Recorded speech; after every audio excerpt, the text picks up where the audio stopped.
Gilmore Girls, a year in the life.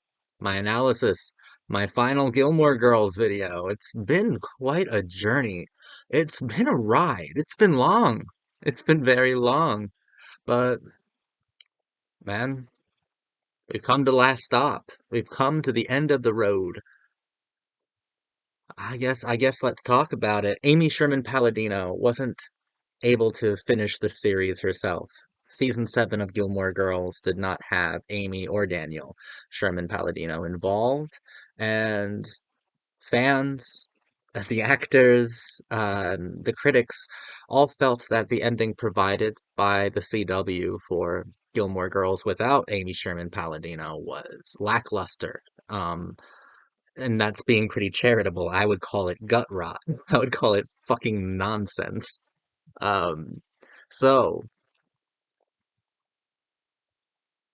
I'm happy that the auteur herself got to come back and end the story, put the final marks on it because it is delightful. It is delightful. I would call A Year in the Life a triumph. It is a triumphant limited series, and I'm happy Netflix put it out. Gilmore Girls always had a huge cult following, from day one. Always had a huge cult following, but I think that maybe doubled, tripled even when Gilmore Girls was picked up by Netflix. There was a noticeable increase of Gilmore Girls diehard fans out there, and Netflix saw this opportunity to capitalize on the newfound, rekindled popularity, and I'm really happy that they went for it. It's set up quite interestingly. Each there's four episodes, approximately 90 minutes each: winter, spring, summer, fall. And right off the bat, what you notice right away is that Amy Sherman Palladino, her vision is back, and it's energetic. It still is inspired. And by vision, I don't simply mean the writing or the dialogue, although that does still honor the beat. It still follows the necessary screwball frameworks of that. But I'm talking about visually. I'm talking about the visual grammar is back. I think my largest issue with season 7, apart from it being abysmally boring, was that extends to its visuals. It'd be like these static shots, these kind of slow, meandering, uninvolved visual compositions. Whereas when Amy Sherman Palladino would be behind the camera, uh, it'd be a lot more theatrical. It'd be a lot more involved, and a lot more composed. Uh, because Amy Sherman Palladino, I think, views life theatrically. I know that her favorite form of art is musical theater, and I think that a large part of Gilmore Girls, which is made clear by A Year in the Life, is that Amy Sherman Palladino views life as bad cabaret, and something about that is extremely adorable and should be protected, should be cherished and recognized for the goodness that bad cabaret can be when it's done by a community, like a community that cares for you, by family, by um, uh, memories. When memories come at you, like an onslaught of memories, when you are attacked by memories, what it truly is bad cabaret. And there's a melody to it and a rhythm, and that's how Gilmore Girls: A Year in the Life constantly honors the beat. It honors the beat of memory, and there is a nostalgic longing in this limited series, as there should be, because we're we're not only seeing all of these characters again, but we're also saying goodbye to all of them again. And if you watch my videos, there is no one who touched me more than Paris Geller. There's no one who who it hurts me more to say goodbye to than Paris Geller. Fuck, girl, she aging perfectly. My God, I think she's beautiful, okay? Incredible. And I enjoyed her here. the Pablo Escobar of fertility clinics or what? Pablo Escobar of sperm. But where Paris Geller is allowed to be fascinating is in a scene in the bathroom of Chilton. Rory and Paris go back there as guest speakers. And one point of annoyance, and you know what it is. Paris has a breakdown because she sees Tristan Dugray macking on some chick, right? Just any chick. My problem is how did you not get Chad Michael Murray to come back? How come everyone else said yes, but Chad said no? I can't figure that out for the life of me. I don't, does Chad Michael Murray not like to do things like this? But how would I know if he's ever been asked to do anything like this apart from this? What was his Gilmore Girls experience? Honestly, he's not even willing to come back for a moment. And it would have been a really satisfying moment considering the unplanned catastrophe of his departure, which, by the way, I think that Tristan Dugray's departure from the show in season two is still the most fascinating thing that the show ever did. And I think that Runaway Little Boy, is that the title? Am I remembering that correctly? I should. It should be emblazoned in my mind as one of the best examples of postmodern art that I've ever seen. Okay, Chad Michael Murray's final episode in Gilmore Girls is masterful, top notch.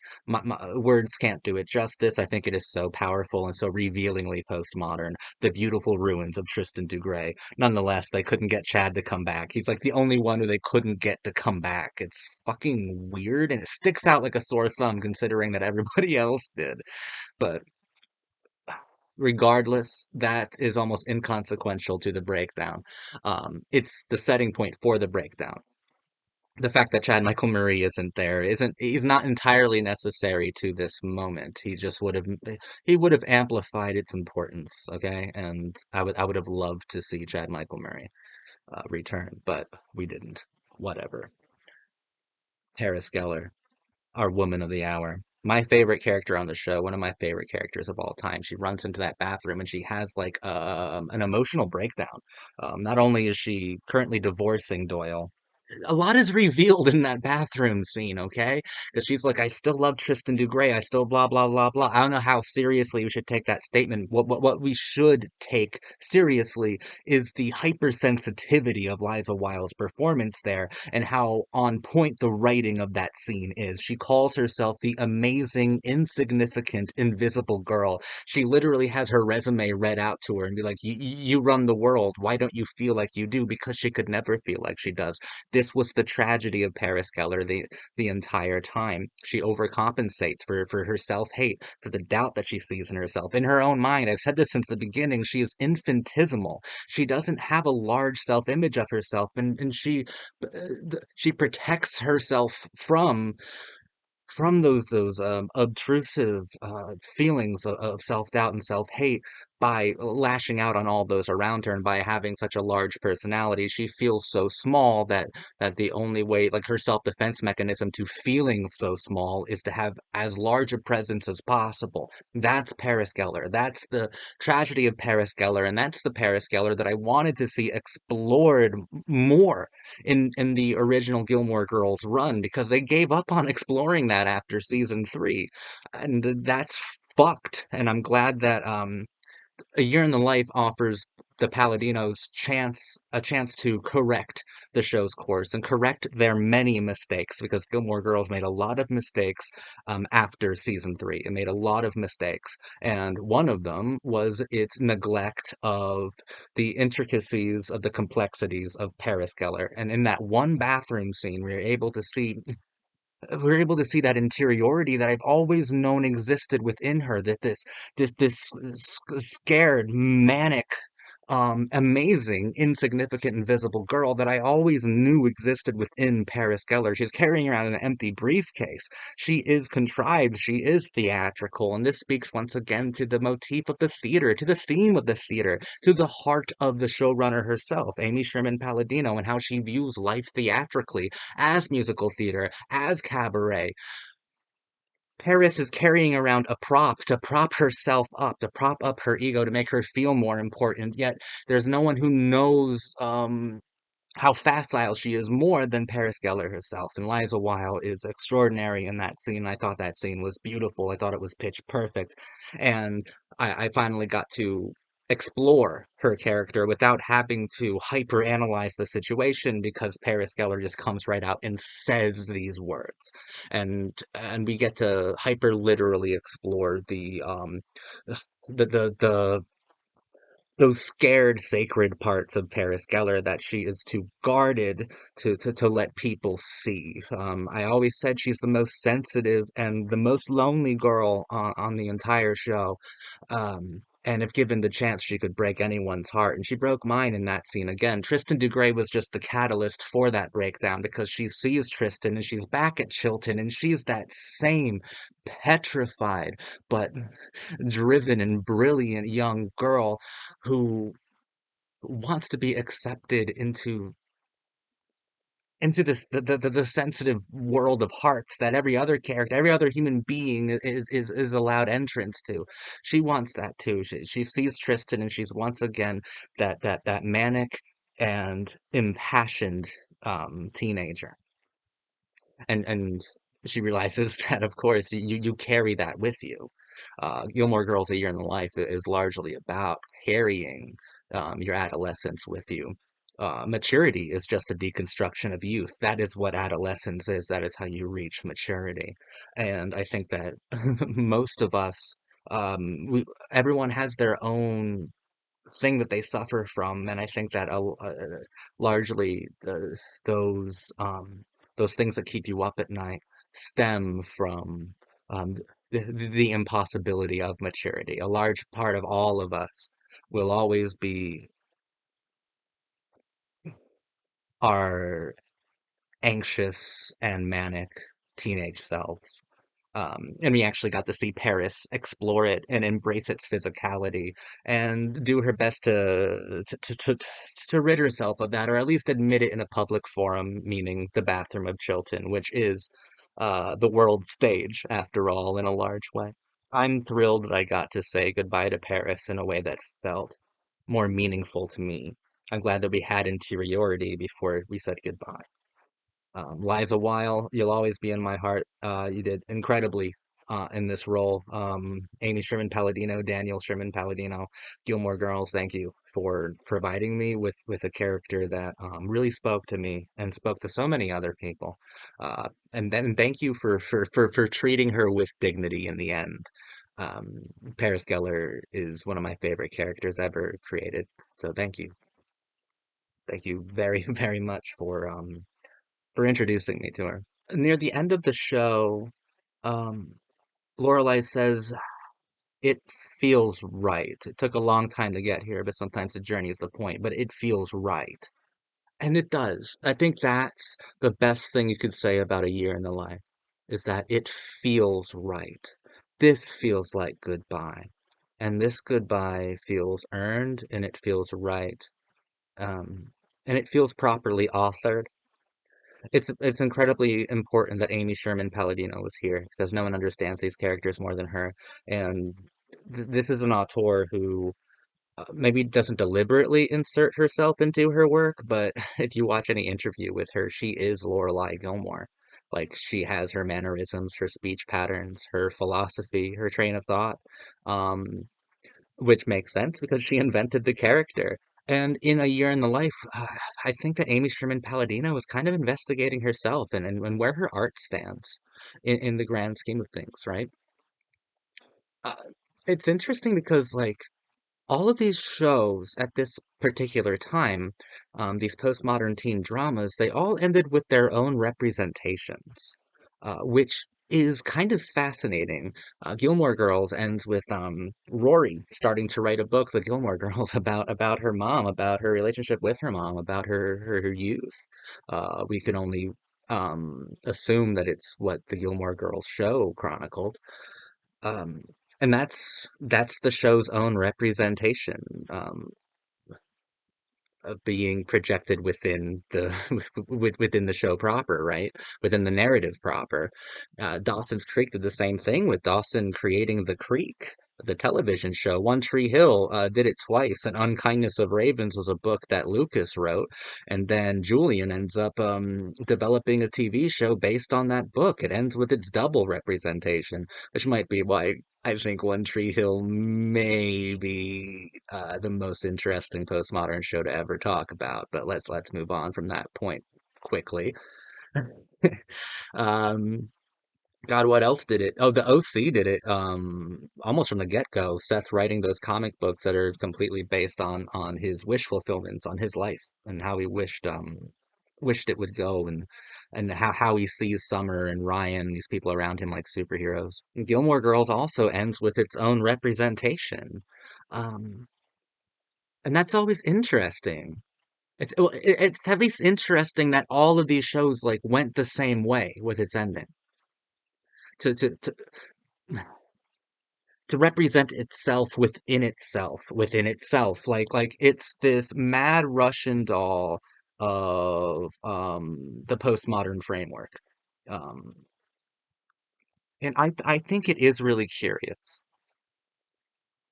Of course, I think in a more traditional sense that's narratively symbolic of like actual birth, right? And also the show ends with "Mom, yes, I'm pregnant." Those are the four words that Amy Sherman Palladino had hinted at for years, and we finally got to see them delivered and captured on screen. Um, that's also representation. So like there's a meta narrative at work here. There's a meta contextual layering to those final four words, and I think that the key to that is within the first three chapters of the book she's writing, like actually writing the book of the show reproducing itself, um, the show in a constant process of the reproduction of its own representation. Because ultimately, that's what all birthing symbolism is. The show itself being pregnant with thoughts and ideas and being pregnant with a specific sort of philosophy. And then its representation is the way that that is actually acted out in the real world by its own viewers. The show is constantly reproducing itself through representations of our lived in actions towards each other. And I mean, if you can measure something like that, I would say that the Gilmore Girls probably had a net good on society.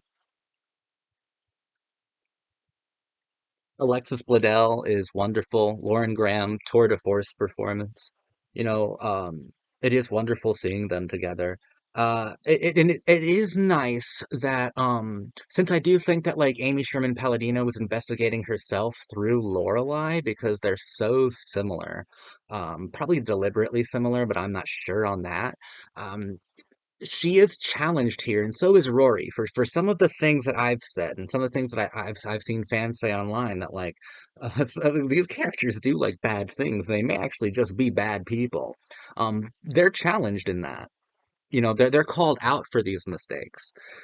They're called out for their behavior, and the show just believes in its characters so much that they're able to be understood and forgiven through the lens of their ultimate creator, of their auteur. Amy Sherman Palladino cares way too much about Rory and Lorelai to to let them be found guilty of anything. Uh, Personally, I think that Amy Sherman Palladino did wonderfully in justifying her two main characters, Rory and Lorelai. But personally, I think that they're both trash human beings, and this show didn't like this miniseries didn't redeem them. Okay, there's no redemption for the shit that they pulled in this 7 seasons of Gilmore Girls. They're awful, self-obsessed, and narcissistic people, and without redemption. Okay, I don't like them at all. But Amy Sherman Palladino clearly loves them, and she fills your heart with a lot of affection for them, no matter how you feel about them, because that's how great of an artist she was. So, in the moment, I am, I am, I'm feeling extremely affectionate towards Rory and Lorelai in the moment. I step away from the TV screen and I'm like, oh yeah, that bitch. I remember. No, you don't get to have your cake and eat it too.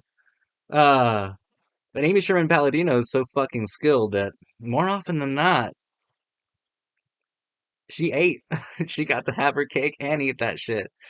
Yeah, more often than not, she ate. Composition's really good. The show looks exquisite. Um, there's an artful quality to it that is really nice. That is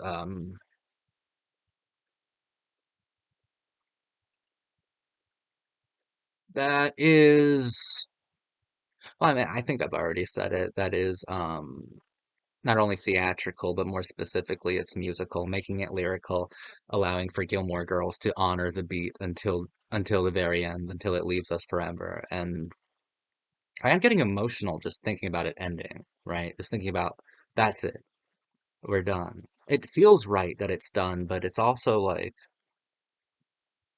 Stars Hollow was starting to feel like home, you know?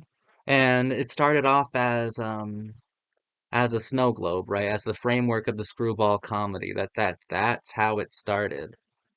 And it kind of expanded in a lot of unpredictable and unexpected, but mostly good ways.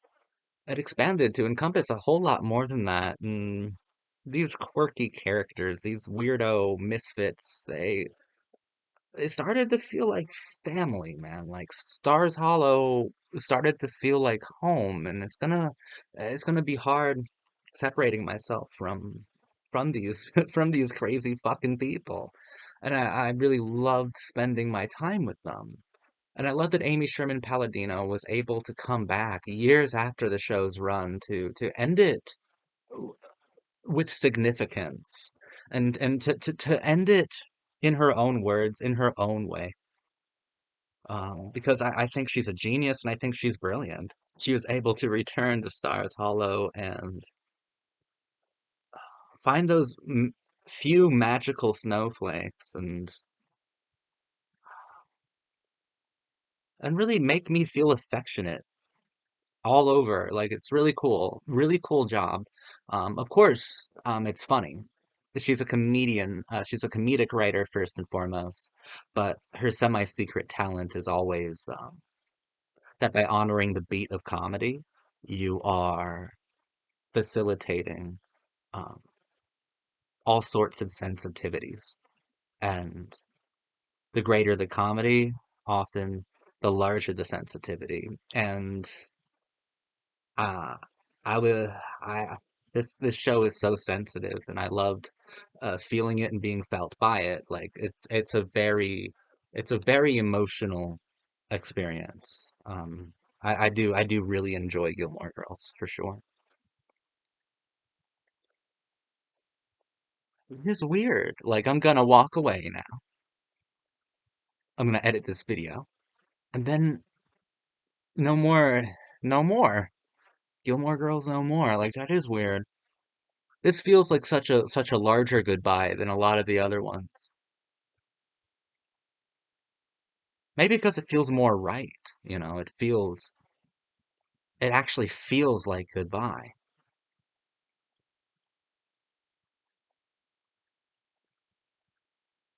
It feels like it's past.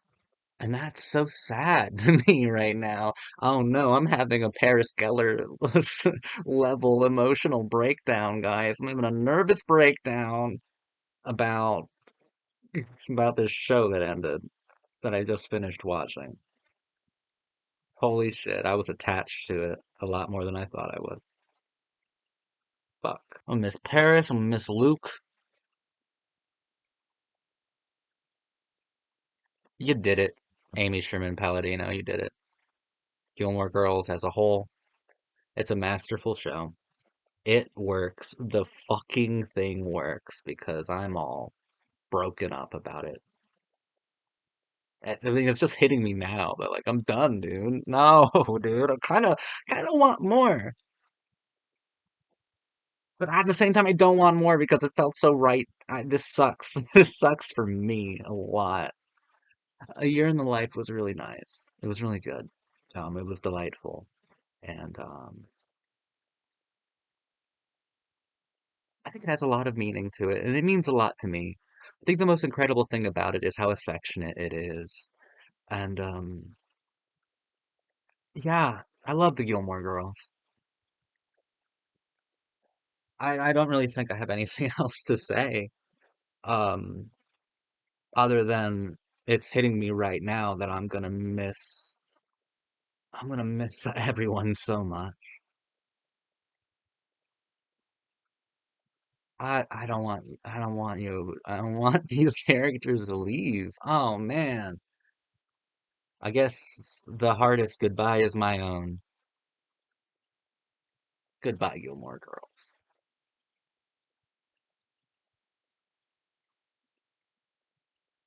Man, I really enjoyed you. It's just thinking about it is conjuring these comforting fucking feelings. Dude, no. No, it's done. Oh my God. That's not cool. That's not cool at all.